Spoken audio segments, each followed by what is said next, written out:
యెషయా గ్రంథము 30వ అధ్యాయము 21వ వచనము. మీరు కుడి తట్టైనను ఎడమ తట్టైనను తిరిగినను ఇదే త్రోవ, దీనిలో నడువుడి అని నీ వెనుక నుండి ఒక శబ్దము నీ చెవులకు వినబడును. మనం యేసునద్దకు వచ్చినప్పుడు మనము దేవుని రాజ్యంలోనికి వచ్చాం. దేవుని రాజ్యములో దేవుని చిత్తం మాత్రమే చేయబడును.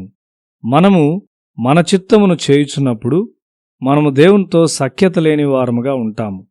మనం ఆందోళనలోనికి వస్తాం. నేను యేసునద్దకు వచ్చినప్పుడు ఆయన నాకు యోహాను సువార్త 16వ అధ్యాయం 13వ వచనమునిచ్చాడు. అయితే ఆయన అనగా సత్యస్వరూపి అయిన ఆత్మ వచ్చినప్పుడు మిమ్మును సర్వసత్యములోనికి నడిపించును. ఆయన తనంతట తానే ఏమీ బోధింపక వేటిని వినునో వాటిని బోధించి సంభవింపబో సంగతులను మీకు తెలియజేయును.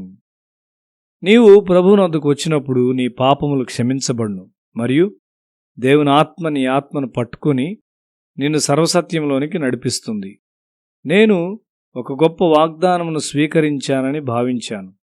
నా చిత్తానుసారముగా నేనేమీ చేయలేకపోయాను. నేను ఏమి స్వీకరించినను నేను దేవుని చిత్తమును చేయవలసి ఉన్నాను. ఇతరులకిచ్చుట్లో కూడా నేను దేవుని చిత్తమును చేయవలసి ఉన్నాను. నా ఆహారమును తీసుకుంట్లో కూడా నేను దేవుని చిత్తమును చేయవలసి ఉన్నాను. దేవుని చిత్తమును చేయుట ద్వారా నా హృదయమందు సమాధానము నేను కనుగొన్నాను. మరియు ఆందోళన లేని నెమ్మదిగల జీవితమును కలిగి ఉండినాను.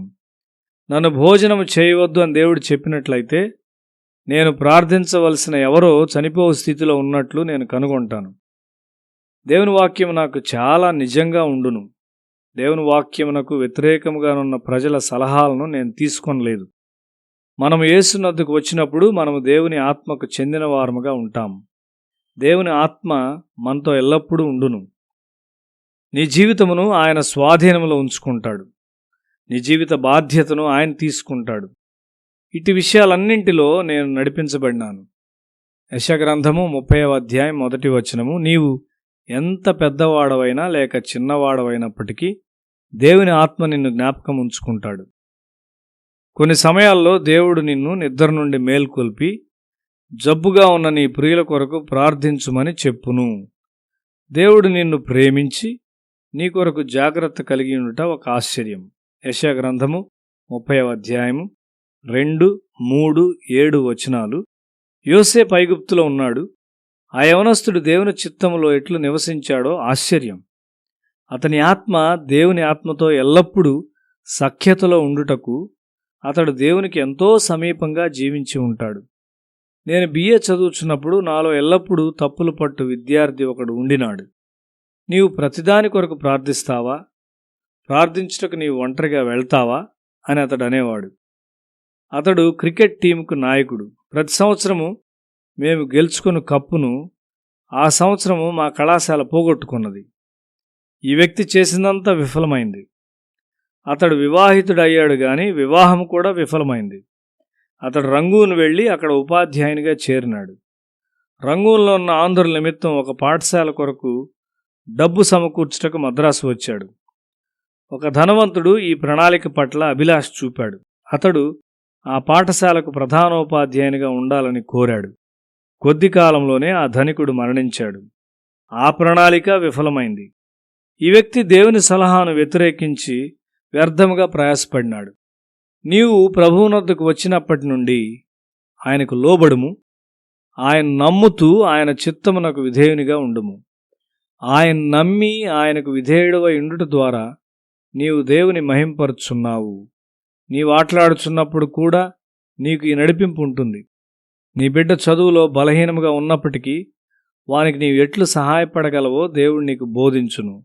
ఒకసారి నా కుమారుడు తెలుగు నుండి మినహాయింపు పొందుటకు దేవుడు నన్ను నడిపించాడు. అయితే ఒక ప్రధానోపాధ్యాయుడు అది సాధ్యము కాదు, నేను చేయను అని చెప్పాడు.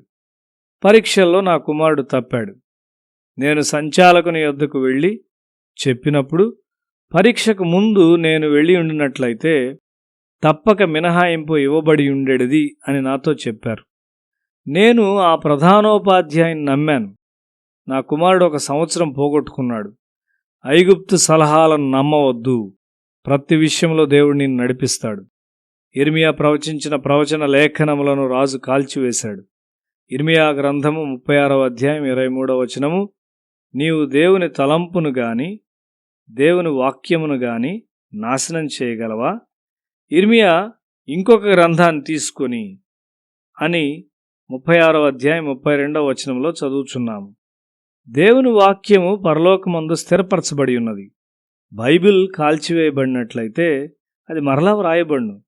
119వ కీర్తన 89వ వచనము, యెహోవా నీ వాక్యము ఆకాశమందు నిత్యము నిలకడగా ఉన్నది.